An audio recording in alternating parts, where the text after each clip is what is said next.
नमस्कार, welcome to मीमांस academy. ये lecture है एमपीपीएससी 2026 के लिए। इसके अंतर्गत हम यूनिट 7 के कर रहे हैं पीवाईक्यू, जिसमें दिया गया है आपका विज्ञान, पर्यावरण और स्वास्थ्य। और आज हम करने वाले हैं पीवाई किसके, वो करेंगे इन्वायरमेंट के। ठीक है। किसी भी पारिस्थितिकी तंत्र में ऊर्जा का पिरामिड होता है। कैसा होता है? वो हमेशा होता है सीधा होता है। ठीक है, ऑप्शन ए सही हो जाएगा। ठीक है। और यहाँ आप देख रहे हो इमेज, ये जो है ये है पिरामिड जो सीधा है। ठीक है। और यहाँ पे आप देख पा रहे हो, यहाँ पर है 100%, यहाँ पर है 10, यहाँ पर है 0, यहाँ पर 1%, यहाँ पर है 0.1%, यहाँ पर है 0.01%। इसका मतलब क्या है? तो आप देख रहे हो कि यहाँ पे जो ऊर्जा थी वो थी 100%, यहाँ पे ट्रांसफर हुई है 10%, यहाँ पे ट्रांसफर हुई है 10%, और यहाँ पर जो ट्रांसफर हुई है वो 10% हुई है, यहाँ पर जो ट्रांसफर हुई है वो 10% हुई है। इसका मतलब क्या है?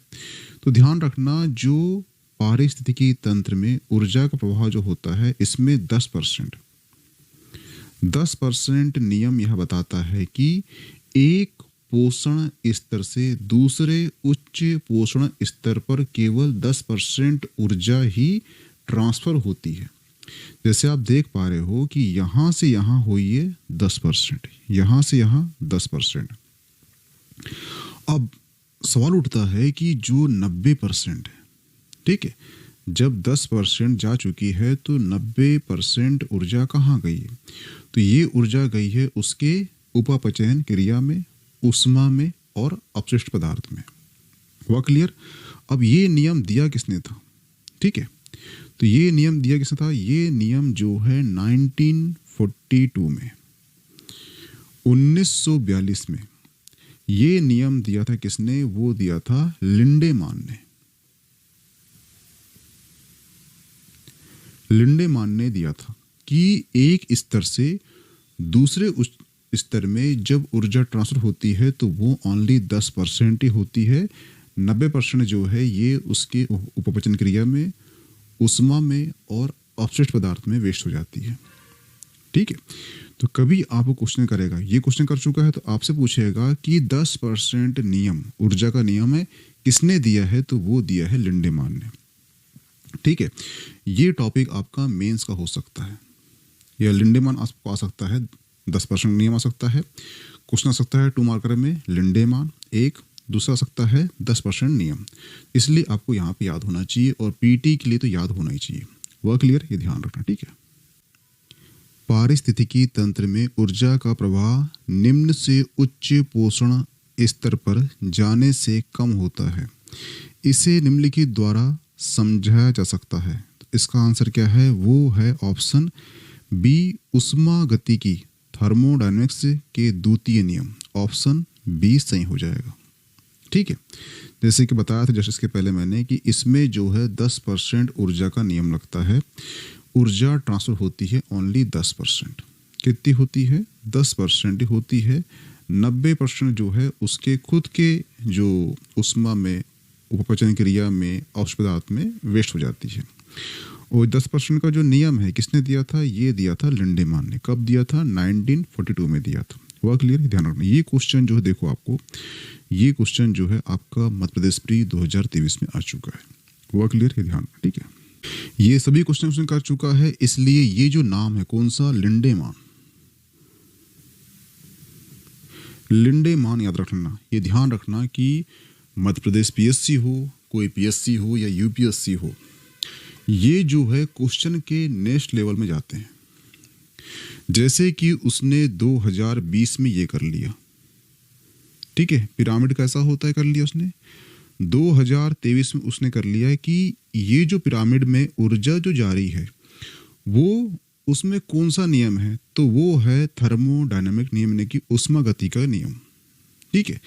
अब नेक्स्ट पूछ लिया है कि ऊष्मागतिकी का नियम जो होता है या थर्मोडायनामिक नियम जो होता है, इसमें कौन सा नियम लागू होता है? तो वो होता है 10% नियम। फिर पूछ लेगा आपसे कि 10% नियम दिया किसने था? तो वो था लिंडेमान ने। फिर क्वेश्चन कर लेगा कि 10% नियम जो है उसमें 90% जो ऊर्जा होती है कहाँ वेस्ट होती है? तो आपको याद होना चाहिए कि 90% जो ऊर्जा है ये उसके ऊष्मा, अपशिष्ट पदार्थ और उपपचयन क्रिया में वेस्ट होती है। हुआ क्लियर? तो ये हर कोई एग्जाम में आप देखना पैटर्न कि वो नेक्स्ट लेवल जाता है, इसलिए आपको ये नाम आपको याद होना चाहिए, इसको कंठस्थ कर लेना। और ये टॉपिक जो है आपका मेंस का भी है, ठीक है, कभी आता है तो आप उसे इस कंटेंट के द्वारा 3 कंटेंट के द्वारा आप आराम से फिट कर सकते हो और आपको 2 मार्क मिल जाएंगे, ठीक है। और जहाँ पर भी इकोसिस्टम वाला पार्ट आता है वहाँ पे तो आप इसे पुट कर ही देना। अगर आपको मेंस में क्वेश्चन आता है इकोसिस्टम में, ठीक है, या फिर पोषण स्तर का आता है, अगर आपने लिंडे मान नहीं लिखा है तो आपको नंबर नहीं देगा वो, क्योंकि ऊर्जा ट्रांसफर हो रही है तभी एक स्तर से दूसरा स्तर बन रहा है। और ऊर्जा ट्रांसफर जो हो रही है उसमें नियम दिया था लिंडे मान, उसको बोलते हैं 10% का नियम। अगर आपने ये कंटेंट ही भूल गए तो उस क्वेश्चन की जो डिमांड थी वो फुलफिल हो नहीं पाएगी। जब डिमांड ही फुलफिल नहीं हो पाएगी तो आपको नंबर नहीं देगा वो। यानी कि क्वेश्चन का मूल क्या है, वो है 10% नियम। हुआ क्लियर? तो ये ध्यान रखना इसका। वह क्षेत्र जो 2 पारिस्थितिकी तंत्र के मध्य सीमा रेखा अथवा संक्रमण क्षेत्र के रूप में कार्य करता है वो क्या कहलाता है? हम इसके बारे में पढ़ चुके हैं पहले, इक्वेटोरियल कहलाता है। इक्वेटर है कि जहाँ पर फॉरेस्ट है, जहाँ पर ग्रासलैंड है, उसके बीच में जो बनेगा क्षेत्र वो कहलाएगा इक्वेटर। हुआ क्लियर? एग्जाम्पल है, एग्जाम्पल क्या है, वो है नदी किनारे, एक हो गया, दूसरा हो गया आपका मेघरेव, तीसरा हो गया आपका घास के मैदान या फिर वन जहाँ पर मिलते हैं उसे कहते हैं संक्रमण क्षेत्र, उसी संक्रमण क्षेत्र को बोलते हैं इक्वेटर। हुआ क्लियर? भारतीय टाइगरों के बचाने के लिए प्रोजेक्ट टाइगर किस वर्ष आरंभ किया गया था? तो ये किया गया था 1973 को, ठीक है। भारतीय टाइगरों को बचाने के लिए प्रोजेक्ट टाइगर वर्ष 1973 में भारत सरकार द्वारा शुरू किया गया, जिसका मुख्य उद्देश्य था बाघों की घटती आबादी को संरक्षित करना और उनके प्राकृतिक आवास की रक्षा करना, ठीक है। अगर बता दूं आपको तो जो वन है ये कितने होना चाहिए, ये होना चाहिए 33% होना चाहिए। जैसे कि आपका भौगोलिक क्षेत्र है, ठीक है, इसका इतना पार्ट 33% वन होना चाहिए कुल भौगोलिक क्षेत्र का। ऐसा क्यों है? ठीक है, वो ऐसा इसलिए है क्योंकि अगर इससे कम होता है, ठीक है, अगर 33% वन से और कम होते हैं वन, तो इसमें क्या होगा कि आप देखना, ये आपका हो गया आपका जंगल और ये आपका हो गया रहवासी क्षेत्र जहाँ पे मानव रहता है, ठीक है, यहाँ पे रहते जानवर, तो इनके बीच में जो संपर्क है वो बढ़ जाएगा। जब संपर्क बढ़ जाएगा तो सिंपल सी बात है, जो जानवर की बीमारी है वो ट्रांसफर हो जाएगी मनुष्य को, पहला पॉइंट, ठीक है।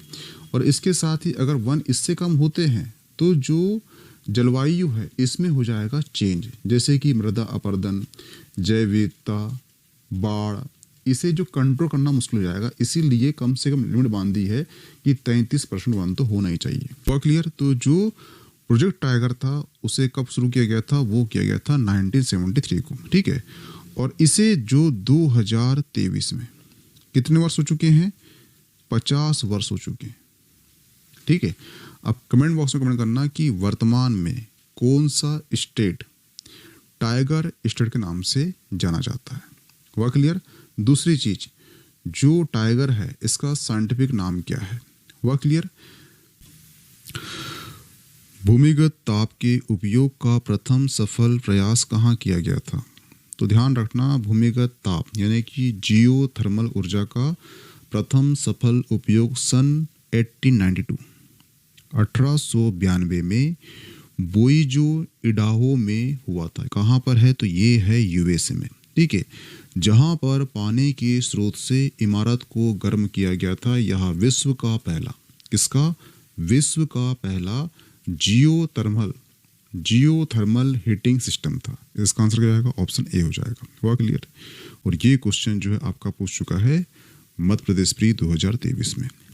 वायुमंडल में नाइट्रोजन गैस का प्रतिशत क्या है? ठीक है, तो ध्यान रखना, जो वायुमंडल में नाइट्रोजन गैस का प्रतिशत कितना है? तो वो है 78.084%, जो इसे वायुमंडल की सबसे प्रमुख गैस बनाती है। हुआ क्लियर? नाइट्रोजन जीवन के लिए आवश्यक प्रोटीन और अमीनो एसिड के निर्माण में महत्वपूर्ण भूमिका निभाता है। इसके अलावा ऑक्सीजन होती है 21%, यानी 20%, 20.947% होती है, और जो ऑर्गन है वो होती है 0.93%। क्या होती है? ये होती है आर्गन। हुआ क्लियर? और जो अन्य गैस भी होती है अल्प मात्रा में।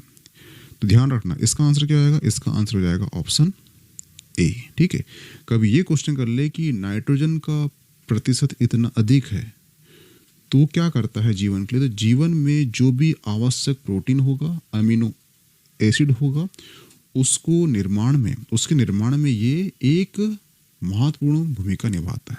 वह क्लियर? ध्यान रखना। पर्यावरण के घटकों की प्रकृति कैसी होती है? ठीक है, ध्यान रखना, जो पर्यावरण है उसके होते हैं 4 घटक। एक होता है स्थलमंडल, जलमंडल, वायुमंडल और जैवमंडल। ये जो मंडल होते हैं एक दूसरे पर निर्भर रहते हैं। इनके बीच ऊर्जा, पदार्थ और जानकारियों का होता है आदान प्रदान निरंतर चलते रहता है, जिससे पारिस्थितिकी तंत्र की विविधता और स्थायित्वता बनी रहती है। तो इसका आंसर हो जाएगा ऑप्शन सी, एक दूसरे से परस्पर अंतर संबंध। हुआ क्लियर? ध्यान रखना। एडाफिक कारक किससे संबंधित है? तो एडाफिक जो है ये संबंध किससे है? मृदा से है। मृदा का पीएच मान क्या है? मृदा का संरचना क्या है? मृदा की जल धारण क्षमता क्या है? ठीक है, पीएच मान क्या है? लवणता क्या है? ये कारक होता है कौन सा? एडाफिक कारक होता है। हुआ क्लियर? तो इसका संबंध किससे है? वो है मृदा से। ध्यान रखना। पर्यावरण मानव विकास के लिए निम्नलिखित में से क्या प्रदान करते हैं? ठीक है, तो पर्यावरण में जो अवयव होते हैं कौन कौन से होते हैं? एक होता है जीव, मृदा, जल, वायु। एक दूसरे के ऊपर ये होते हैं निर्भर, और ये जो है पारस्परिक रूप से संतुलन बनाए रखते हैं। जैसे पेड़ पौधे जो हैं ये ऑक्सीजन बनाते हैं, जीव जंतु जो हैं ये CO2 बनाते हैं। इसी के माध्यम से इनके बीच में होता है अंतर संबंध, और यही कारण है कि जो पर्यावरण है उसमें ये स्थिरता के लिए आवश्यक हो जाते हैं। ठीक है, इस प्रकार से इसका आंसर क्या हो जाएगा? वो हो जाएगा ऑप्शन डी, सभी। ठीक है, जैसे कि पदार्थ, ऊर्जा, अनुकूल दशाएं, ये भी सही है। कूड़ा करकट फेंकने के लिए मुफ्त स्थान, संचार परिवहन के लिए माध्यम। इसका आंसर क्या हो जाएगा? ऑप्शन डी हो जाएगा, सभी सही है। निम्नलिखित में से कौन सा तत्व सांस्कृतिक पर्यावरण की रचना करता है? तो ध्यान रखना, जो सांस्कृतिक पर्यावरण है इसका निर्माण होता है सामाजिक, आर्थिक और राजनीतिक तत्वों के सम्मिलित प्रभाव से होता है। हुआ क्लियर? ये सभी जो घटक मिलकर किसी समाज में रीति रिवाज, मूल्य, विश्वास और जीवन स्तर को आकार देते हैं, जो सांस्कृतिक पर्यावरण की मूलभूत विशेषता है। तो इसका आंसर क्या हो जाएगा? वो हो जाएगा आर्थिक तत्व, सामाजिक तत्व और राजनीतिक तत्व। इस प्रकार से इसका आंसर हो जाएगा ऑप्शन डी, सभी सही है। हुआ क्लियर? समान वर्षा वाले क्षेत्र को जोड़ने वाली रेखा क्या कहलाती है? ये क्वेश्चन आ चुका है MPSC प्री में। ठीक है, कब आ चुका है? तो ये आ चुका है 2015 में। ठीक है, समान वर्षा वाले स्थानों को मानचित्र पर जोड़ने वाली रेखा को आइसोहाइट कहा जाता है। इसका आंसर क्या हो जाएगा? इसका आंसर हो जाएगा ऑप्शन बी, आइसोहाइट। हुआ क्लियर? यहाँ मौसम विज्ञान में वर्षा का वितरण दर्शाने के लिए एक महत्वपूर्ण रेखा होती है। इसके साथ ही जो आइसोबार है, ठीक है, जो आइसोबार है ये क्या है? तो आइसोबार जो है समान वायुदाब, समान वायुदाब। ठीक है, आइसोथर्म ये क्या है? समान तापमान। ठीक है, आइसोहेलाइट ये क्या है? समान लवणता।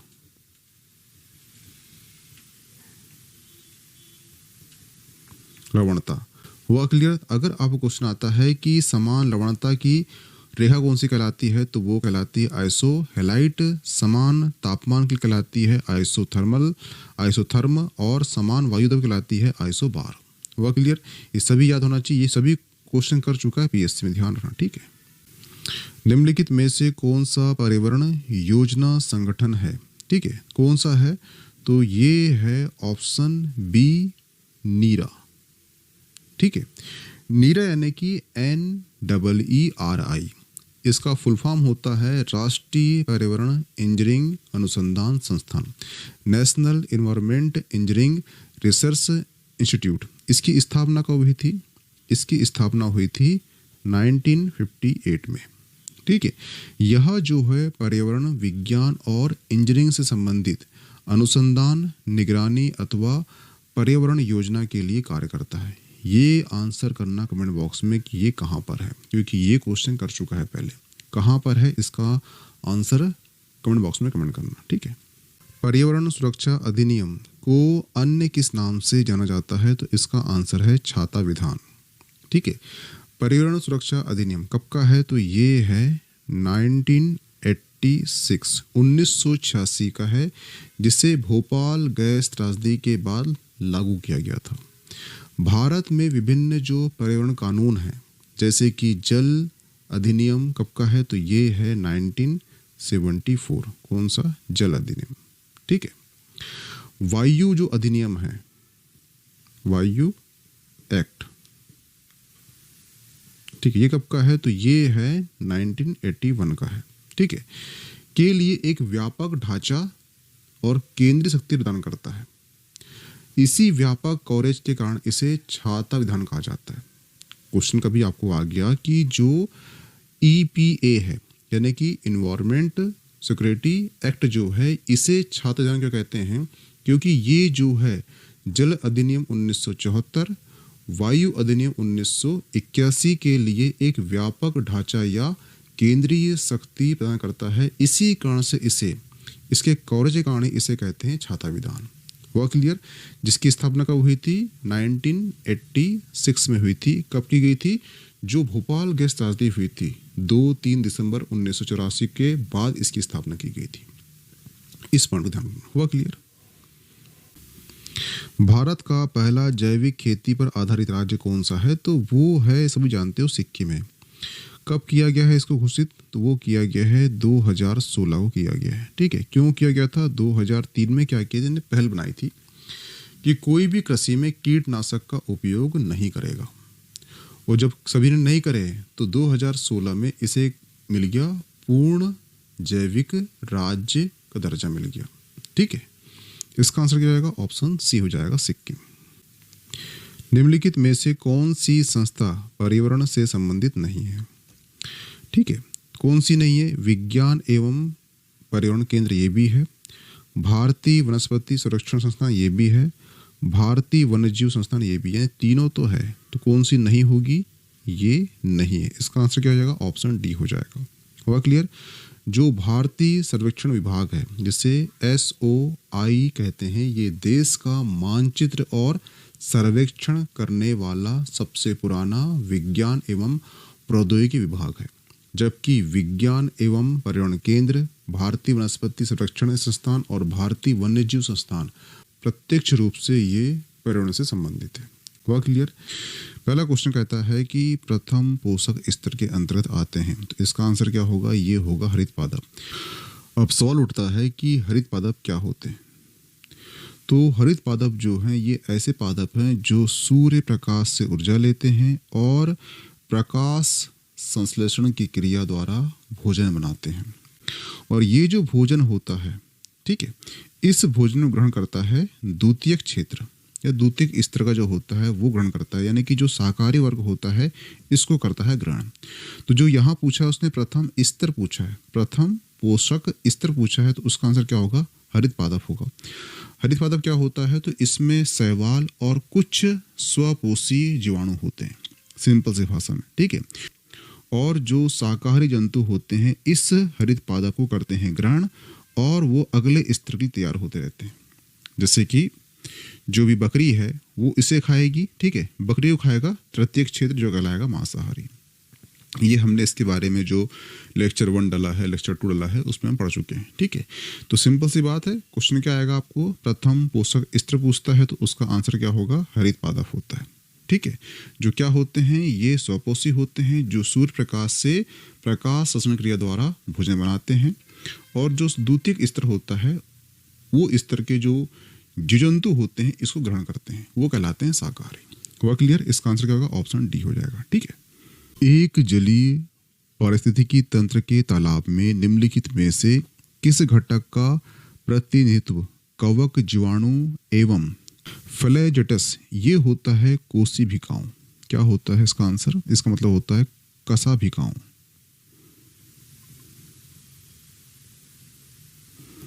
ठीक है, कशाभिकाओं के द्वारा किया जाता है। अगर आप देख पा रहे हो तो ये है आपका तालाब, ठीक है, या समुद्र। यहाँ पे मछली भी है, ठीक है, बैक्टीरिया भी है, कीट भी है, शैवाल भी है। तो जो शैवाल है ये क्या है? ये उत्पादक वर्ग है। जो कीट है ये उपभोक्ता वर्ग है, यानी खारा है। ठीक है। बैक्टीरिया क्या है? ये अपघटक वर्ग है। तो तालाब के अंतर्गत जो कवक, जीवाणु और कशाभिकाओं जो होते हैं ये उपभोक्ता भी काम करते हैं, यहाँ पे अपघटक भी है और यहाँ पर उत्पादक भी है। तो इसका आंसर क्या होगा? इसका आंसर होगा बी। यहाँ पर आप दिख रहा है आपको कि उपभोक्ता भी दिया है, यहाँ पे दिया गया आपको सी यानी कि अपघटक भी है। इसका आंसर क्या होगा? सी और बी दोनों होंगे, यानी सी और बी दोनों इसका आंसर होगा। ठीक है। निम्नलिखित में से कौन सा सबसे स्थिर पारिस्थितिकी तंत्र है? ठीक है, कौन सा है? इसका आंसर आप जानते हो, वो है समुद्री पारिस्थितिकी तंत्र। क्यों है? यानी कि जो समुद्र होता है वो इतना विशालकाय होता है कि जो बाहरी परिवर्तन है उसको अपने अंदर आने नहीं देता। तो परिवर्तन जब अंदर नहीं आएगा तो अंदर का जो उष्मा है, अंदर का जो तापमान है, ठीक है, या अंदर की जो उच्च उष्मा धारिता है, ये हर समय क्या रहेगी? स्थिर रहेगी। जब ये स्थिर रहेगी तो अंदर का जो भी वातावरण है वो चेंज नहीं होगा। जब वो चेंज नहीं होगा तो क्या होगा? वो सबसे स्थिर होगा। इसीलिए कहा जाता है कि समुद्र का जो पारिस्थितिकी तंत्र है ये सबसे स्थिर होता है। हुआ क्लियर? ये ध्यान रखना। हेलोफाइट्स अच्छी वृद्धि करते हैं। तो हेलोफाइट जो होते हैं ये ऐसे पौधे होते हैं जो क्षारीय मृदा, ठीक है, या नमक वाली मिट्टी में अच्छे से उगते हैं। तो इसका आंसर क्या हो जाएगा? इसका आंसर हो जाएगा ऑप्शन डी, क्षारीय मृदा में। आप देख पा रहे हो ये जो है समुद्र है यानी पानी है, और ये है घास, ठीक है, इसे कहते हैं घास। पर कौन सी घास है? ये समुद्री घास है। समुद्री घास ऐसी घास होती है जो उगती कहाँ पर है? जहाँ पे क्षारीय मृदा होगी या फिर नमक वाली मिट्टी होगी, वहाँ पर ये अच्छे से उगेंगे। इसे कहते हैं हेलोफाइट। जैसे कि आप देखना कि समुद्र किनारे जो घास होती है, यहाँ पे नमक होता है समुद्र में, वहाँ पे जो घास उगती है उसे कहते हैं हेलोफाइट। ठीक है। हेलोफाइट वो पौधे होते हैं जो अत्यधिक क्षारीय या नमक वाली मिट्टी में अच्छे से उगते हैं। ठीक है, क्योंकि इनमें नमक को सहन करने की क्षमता होती है, इसलिए। एग्जाम्पल देखा जाए तो वो है समुद्री घास, समुद्री घास, ठीक है। और दूसरा एग्जाम्पल है वो है सालिकोर्निया, सालिकोर्निया, ठीक है। तो आप तो ये समझ जाओगे कि समुद्री घास पूछा है, यानी कि समुद्र किनारे होती है, क्षारीय मृदा होती है, नमक वाली मिट्टी होती है, तो वहाँ पे जो घास जो पौधे उगेंगे उसे हम कहते हैं हेलोफाइट्स। लेकिन कभी आपसे ये नाम पूछ लिया सालिकोर्निया, तो ये आपको याद होना चाहिए कि सालिकोर्निया भी क्या है? एक पौधा है जो क्षारीय मृदा या फिर नमक वाली मिट्टी में उगता है। ठीक है, इस पॉइंट ध्यान रखना। हुआ क्लियर? तो यहाँ पे जो है आपका जो पार्ट 3 इन्वायरमेंट का समाप्त होता है। मिलते हैं नेक्स्ट पार्ट में। इसकी पीडीएफ मिल जाएगी आपको मीमांसा एकेडमी के टेलीग्राम ग्रुप में, तो प्लीज ज्वाइन कर लीजिए। Okay, thanks.